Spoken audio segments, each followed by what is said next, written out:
We're getting reports of an encounter having broken out between terrorists and security forces in the Chilipora area of Shopia. District security forces from the 55th Battalion of the Rashtriya Rifles and Special Operations Group of the Jammu and Kashmir Police have cordoned off the village of Chilipora in Shopia district this evening after an input about the presence of terrorists in there.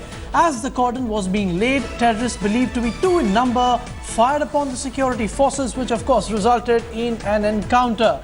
These 2 terrorists are believed to be trapped in the village, and we are now joined by Ashraf Wani, our bureau chief from Srinagar. Ashraf, what more can you tell us about this encounter?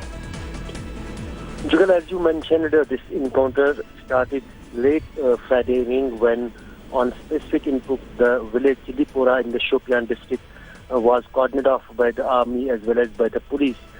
As the area was being cordoned off, there was some firing on the security forces, which resulted the encounter between security forces and the hold-up militants, which are believed to be in 2 number and from Hizbul Mujahideen. Here, one important thing to mention is that this village is not far from the spot where recently an army vehicle was targeted by the militants, in which 3 army jawans lost their lives and 6 others, including 2 officers, got injured. And still, it is not believed who is hiding in the village. Probably there is some specific input with the security forces that probably one of those militants may be hiding in the village who was involved in the recent attack on army. All right, Ashraf Wani, thank you so much for joining us with those inputs. Remember, the Defence Minister Manohar Parrikar has also said that this is the time when the security forces will be proactively hunting these terrorists. Shifting focus now, the RSS has acted against its hate-monger Neta Kundan Chandrawat. The RSS has expelled Chandrawat, who had announced a bounty of ₹1 crore for beheading Kerala Chief Minister Pinarayi Vijayan. Kundan Chandrawat has been divested of all his responsibilities and organizational posts. In a statement, the RSS has said that his views are not endorsed by the Sangh. Dr. Manmohan Vaidya of the RSS made the announcement via the Sangh's Twitter handle. Earlier, Chandrawat retracted his statement after it drew condemnation from various quarters, including the Sangh.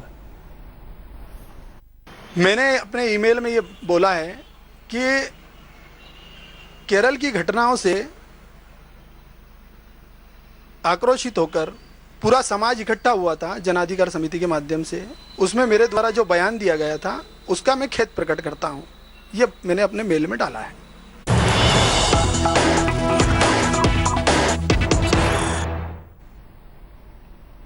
According to intelligence sources, tainted Uttar Pradesh minister and Samajwadi Party leader Gayatri Prajapati, who has been accused of raping a minor, is planning to escape the country. Relevant forces at the airports and borders have been put on alert. Meanwhile, Uttar Pradesh police has also launched a large-scale manhunt against Gayatri Prajapati, who has now been absconding for the past 6 days. So this is an extremely serious case. Remember, the Supreme Court had to step in, had to intervene to get the Uttar Pradesh administration, the police, to file an FIR and initiate a probe, even though the victims had been approaching the Uttar Pradesh administration for a while, but to no avail. Let's go straight to our correspondent Ankit Tyagi, who's joining us with this bit of breaking news on the phone line. Ankit, what more can you tell us apart from the fact that the border forces have been alerted, the airports have been given a lookout notice of sorts? What is the police up to, and what more can you add to that? You know, Jugal, right from the time when the heat is on the UP minister who is now absconding, Gayatri Prajapati, now the local intelligence unit has in fact informed India Today that now they believe that he's trying most likely by land route trying to cross over to Nepal, and from there he wants to flee to another country. They believe that Gayatri Prajapati, right after the time he came out for voting, post that he is now in no mood, absolutely no mood to surrender. As far as close relatives are concerned, they still claim that it's a conspiracy. Gayatri Prajapati is also accused of trying to put a lot of pressure on the police and trying to scuttle this entire investigation. But as of now, since the elections are on, the police is under tremendous pressure. Remember, right now the administration is under the election commission. It is on the lookout for Gayatri Prajapati. The victims have both of them, the mother and the daughter, have stood by their statement. And as of now, the police says that they are in fact trying absolutely everything to nab Gayatri Prajapati. In fact, they have also asked now for help of the central agencies, all at the land checkpoints as well as the airports, to prevent him from fleeing the country. All right, so after the initial inaction, now it seems that the Uttar Pradesh police and the administration is in an overdrive. Ankit Tyagi, thank you for joining us with that information.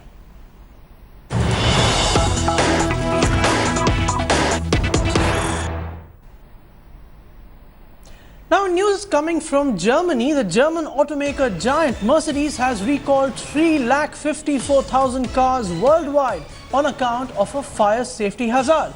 Mercedes-Benz has issued a massive recall affecting vehicles from 2015, 2016 and of course 2017 model years.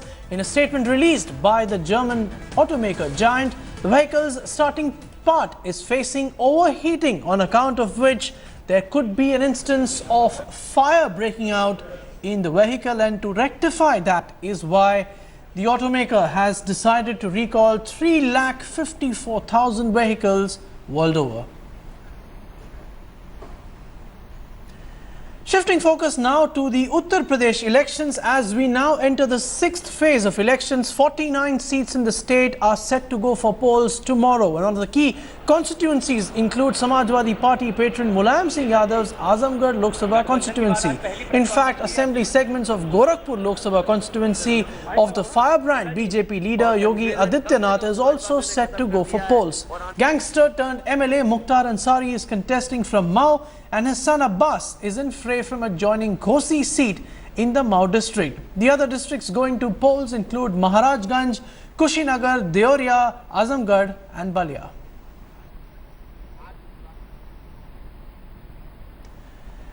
Political slugfest in landlocked Manipur continues. The state goes to its first phase of voting on the 4th of March, and campaigning has ended with bitter exchanges between the BJP and the Congress. Take a look now at how ready the voters are in the hill state.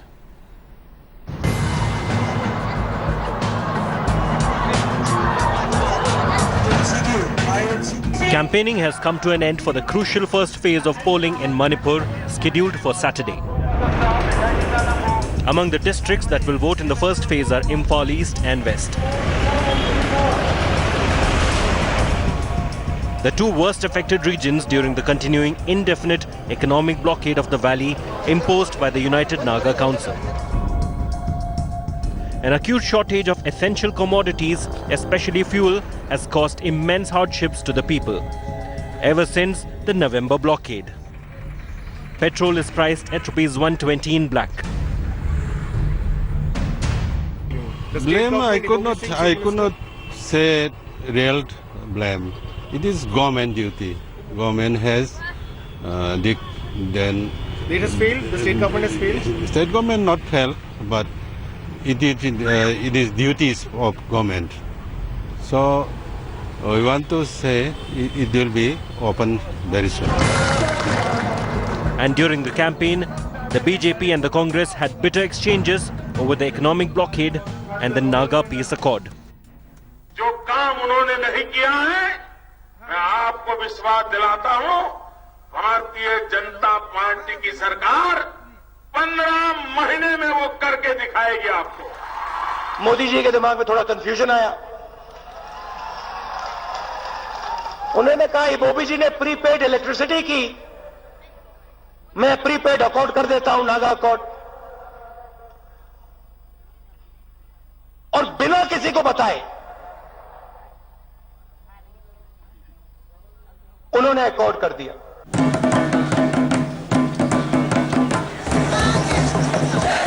With Naga Council coming out in open to fight against the Ibobi Singh-led Congress government, the state's longest economic blockade dominates the electoral landscape. Bureau Report, India Today.